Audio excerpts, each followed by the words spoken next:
தோற்க வேண்டும். ஆண் பிள்ளை பணிந்து விடக் கூடாது பெண்ணே, கொத்தடிமை பழக்கமெல்லாம் ஆகாது கண்ணே. ஆடவன் அடங்கினால் மீசை அது எதுக்கு? ஆடவன் அடங்கினால் மீசை அது எதுக்கு?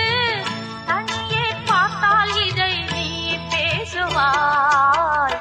மனதில் ஒரே ஒரு பூ பூத்தது, பூ பூத்தது. மலரும் நினைவுகள் நான் சொல்வது. Download ShareChat.